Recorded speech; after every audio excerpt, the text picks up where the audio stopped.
সবাইকে শুভ দীপাবলি শুভেচ্ছা জানাই। মা সবাইকে শুভ দীপাবলি শুভেচ্ছা জানিয়েছেন। এখন বাসি দিচ্ছেন পূর্বপুরুষের নামে হয়ে গেছে।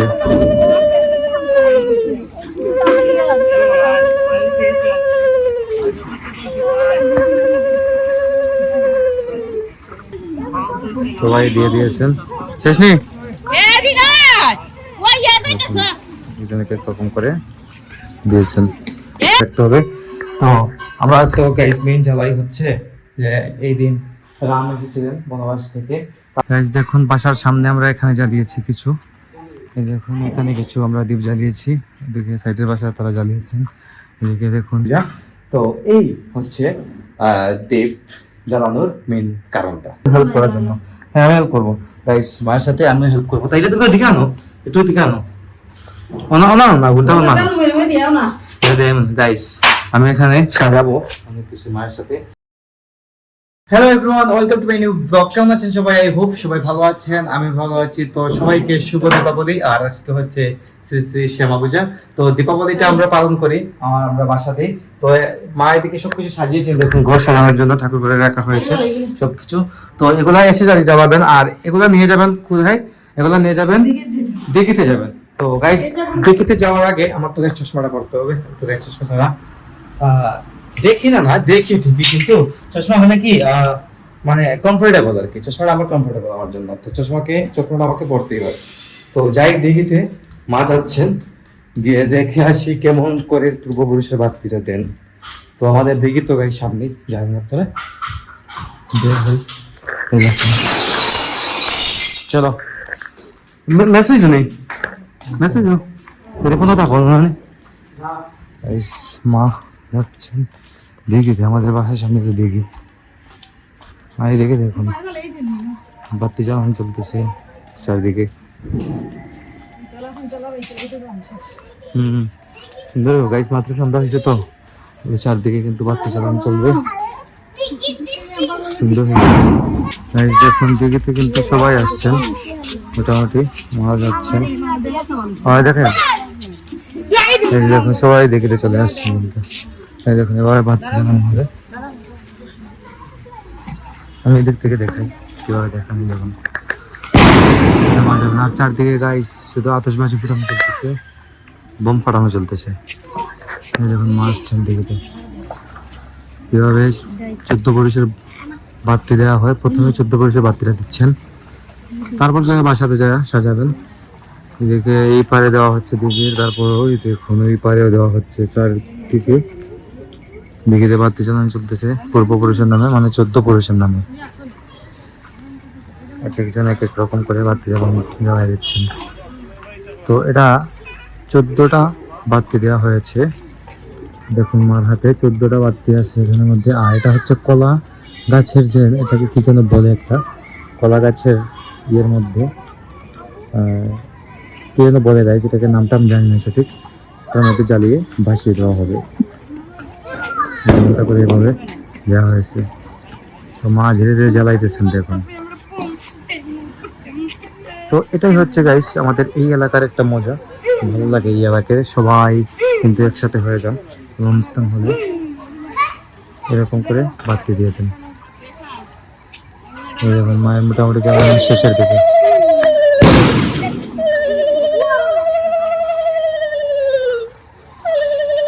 ও শেষ না গাইস, আরো অনেকটা জ্বালানো বাকি আছে মায়ের, দেখুন।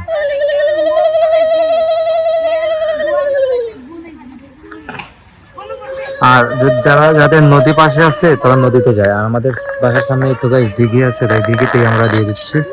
আর ম্যাক্সিমাম মানুষ কিন্তু নদীতেই দিয়ে দেয়। আর নদী আমাদের এখান থেকে একটু দূরে আছে, যদিও শহরের মধ্যে নদী একটু দূর আছে আর কি। মায়ের জ্বালানো শেষ হয়ে গেছে, এই দেখুন এখন বাসিয়ে দিচ্ছেন পূর্বপুরুষের নামে হয়ে গেছে।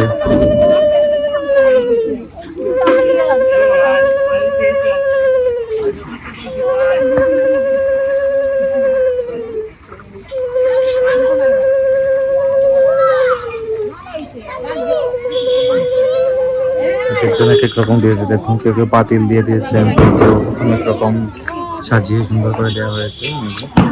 তো সবাই দিয়ে দিয়েছেন, শেষ নেই এরকম করে দিয়েছেন। যাই হোক, দেখে নিয়েছেন কিভাবে পূর্বপুরুষের বাড়তি দেওয়া হয়েছে। এখন যাবো আমরা বাসায়, বাসা সাজাতে হবে।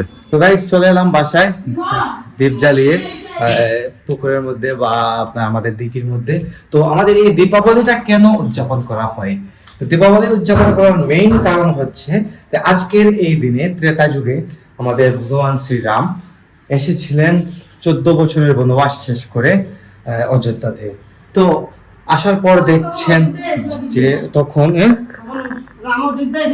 আর তো রাম তখন অযোধ্যায় ফিরে এসে দেখেন যে অমাবস্যার রাত, চারদিকে একদম অন্ধকার হয়ে আছে। তখন কি করবেন? তো অযোধ্যার তো উনি রাজা ছিলেন, তো অযোধ্যার সব লোকজন ওনাকে বরণ করেছেন দীপ জ্বালিয়ে। তো তাই অমাবস্যার রাতে প্রতি বছর ত্রেতা যুগ থেকে শুরু হয়েছে যে দীপ জ্বালানো। তাই রামকে উদ্দেশ্য করে দীপটা জ্বালানো হয়, লক্ষ্মী পূজা করা হয়, কেউ কেউ কালী পূজা করেন অমাবস্যার রাতে। অমাবস্যার রাতে ম্যাক্সিমাম টাইম কালী পূজাই হয়, যেহেতু আজকে কালী পূজা। তো এই হচ্ছে দীপ জ্বালানোর মেইন কারণটা। যাই হোক, তো এদিকে এখন আমাদের ঘরের দীপ জ্বালানো চলতেছে। মা জ্বালাইতেছেন একটা এটা লই যাবো মানে, হ্যাঁ গাড়ি দেখুন অনেক সুন্দর করে কিন্তু একটা ডালা সাজিয়েছেন। মায়ের দেখুন অনেক সুন্দর করে একটা ডালা সাজিয়েছে। এটা কি ডালা? এটা ভালো লাগে না, তাই এটা ঠাকুর করার জন্য। আর চারদিকে এই দীপগুলা দুইটা দুইটা করে প্রতিটা রুমে দিয়ে সুন্দর করে রেখেলেই হয়ে যাবে। তো এই বছর সব থেকে ভালো লেগেছে গাইস যে দিঘির মধ্যে পূর্বপুরুষের নামে মানে দীপদান করা, বাতি বা দীপ যাই বলি না কেন, দীপদান করাটা সব থেকে ভালো লাগছে। তো প্রতি বছর আমরা কিন্তু এরকম করি না। এই বাসাতে আসার পর এই প্রথমবার দীপাবলির শো আমরা পেলাম। তাই এই এলাকার সব লোক কিন্তু চলে যায় দিঘিতে, তাই আমরা দিঘিতে যেতে পারলাম। আর আগের বাসায় থাকতে তো নদী কিন্তু অনেক দূর ছিল, প্লাস দিঘি টেঘি কিছুই ছিল না, দ্যাটস ওয়াই দিতে পারতাম না। তো পূর্বপুরুষের নামে দীপদান করলে কিন্তু মানে মনে একটা স্যাটিসফ্যাকশন পাওয়া যায় আলাদা। তো এই মা দিয়েছেন সবকিছু। দিতে পারতো যদি ওকে সাথে সাথে যাও, যেগুলো ছাদে দিয়ে আসবে রিপন ভাই। আর বাদ বাকিগুলা আমরা ঘরে সাজাবো, বাইরে সাজাবো, দেখি কি করে সাজাবো বলতে দীপ জ্বালানো হবে আর কি। গাইজ মা আমাকে বলতেছেন হেল্প করার জন্য। হ্যাঁ আমি হেল্প করবো গাইজ, মায়ের সাথে আমি হেল্প করবো। তাইলে তুমি দেখে আনো, একটু দেখে আনো না ঘুরতে না গাইজ। আমি এখানে সাজাবো অনেক কিছু মায়ের সাথে। তো আমার শর্ট ফিল্ম করা আপনারা দেখতে পাচ্ছেন, কিছু করার নেই। তো একটা একটা করে সাজাই, চালাই, শুধু সাজানোই আসতেছে মুখি দিয়ে, কিছু করার নেই। জ্বালায় জ্বালায় একটা জিনিস হবে। তো দীপাবলি উৎসব সব জায়গাতেই উদযাপন করা হয়, যেমনটা আমরাও করতেছি। আমরা ঘরে যে যেভাবে পারে উদযাপন করে আমরা এইভাবেই করতেছি। দেখুন বাসার সামনে আমরা এখানে জ্বালিয়েছি কিছু, এই দেখুন এখানে কিছু আমরা দীপ জ্বালিয়েছি। এদিকে সাইডের বাসা তারা জ্বালিয়েছেন, এদিকে দেখুন সবাই মোটামুটি জ্বালিয়েছেন। তো পার্কিং এ রয়ে গেছে দুই তিনটা পার্কিং এ রয়ে গেছে। হ্যাঁ গাইজ মা ডাকতেছেন উপর থেকে, দেখে আছি দীপ জ্বালাতে গিয়ে গাইজ একদম ঘেমে গেছি। যাই উপরে দিকে মা কি করতেছেন। হ্যাঁ ঈশান ভাই লাইলাম নেই না না লাইছো গাইজ মা বলতেছে ঈশান কোনো তো একটা জ্বালাতে। আরে প্রদীপ না একটা গাইজ আমাদের ঈশান কোনো হচ্ছে। এই দেখুন কি সুন্দর করে মা ডালা সাজিয়েছেন, দেখি শ্রীরাম।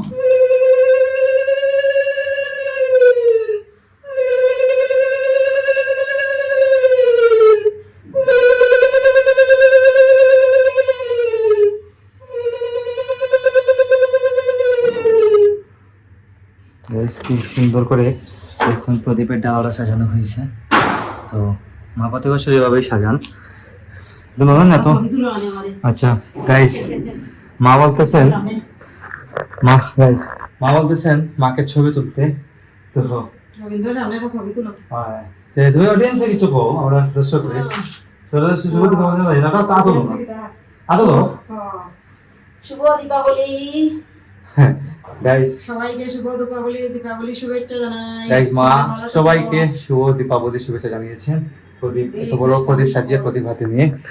তো এখন মাকে কয়েকটা ছবি তুলবো, ছবি তুলে দেবো। আর মানে ঈশান করে একটা তুলে দাম গাইস এখানে ঈশান কোনাতে একটা দেবো, ঈশান কোনা হচ্ছে ওই দিকে, ওই কোনাতে হচ্ছে আমাদের ঈশান কোনা। যাই হোক, তো মায়ের সঙ্গে তুলবো একটা। গাইস মায়ের দিকে দেখুন দীপডালা সারা ঘর দেখিয়ে বাইরে টাইরে দেখিয়ে নিয়ে আসতেছেন। সারা ঘরে ভাবে দেখানো হয়। গাইস দীপ জ্বালানোর মেইন কারণ আমরা এখন জ্বালাই প্রথমত হচ্ছে গাইস পূর্বমুখী করতে হবে, মানে পূর্বমুখী করে রাখতে হবে। তো আমরা তো গাইস মেইন জ্বালাই হচ্ছে যে এই দিন রাম এসেছিলেন বনবাস থেকে। তারপর গাইস দীপ জ্বালানোটা এমনিতেও ভালো, দীপ জ্বালালে হয় কি অশুভ শক্তি দমন হয়, অশুভ শক্তি থাকে না। ভালো আছে আর ভাইয়া গাইস কিচেনের লাইট জ্বালাতে হবে, আমাদের কিচেনের লাইট জ্বালানো হয়নি। তো অশুভ শক্তি গাইস এমনিতেও দমন হয় দীপ দীপ দান করলে, দীপ জ্বালালে, এগুলা করলে। তো এগুলা দীপ দান তো গাইস প্রতিদিনই করা হয়, মানে দীপ প্রতিদিনই জ্বালানো হয়। হ্যাঁ, সকাল সন্ধ্যা অ্যাটলিস্ট 2 টাইম দীপ জ্বালানো হয় অশুভ শক্তি দমনের জন্য। তো আজকে যেহেতু দীপাবলি তাই একটু বেশি করে দীপ জ্বালাতে হয়, এটা একটু একটা আনন্দের দিন তাই এটা জ্বালানো হয়। যাই হোক, তো এভাবেই কাটলো আমাদের দীপাবলি দীপ জ্বালিয়ে। আর ব্লগটি আর বাড়াবো না, এখানে এন্ড করে দেবো। তো রাত্রে একটু ঘুরতে বের হবো, কারণ হচ্ছে আজকে তো আবার শ্যামা পূজায় যেতে হবে। ঘোরাঘুরি একটু করবো, যদি পারি আপনাদের সাথে শেয়ার করবো রিলস টিলস বানায়া বা ব্লগ বানায়া, আপনারা অবশ্যই সাথে থাকবেন। তো আজকের ব্লগটা আমি এখানে এন্ড করে দিচ্ছি। আপনারা আমাকে ফলো করতে চাইলে আমার ফেসবুক ইনস্টাগ্রামে ফলো করতে পারেন।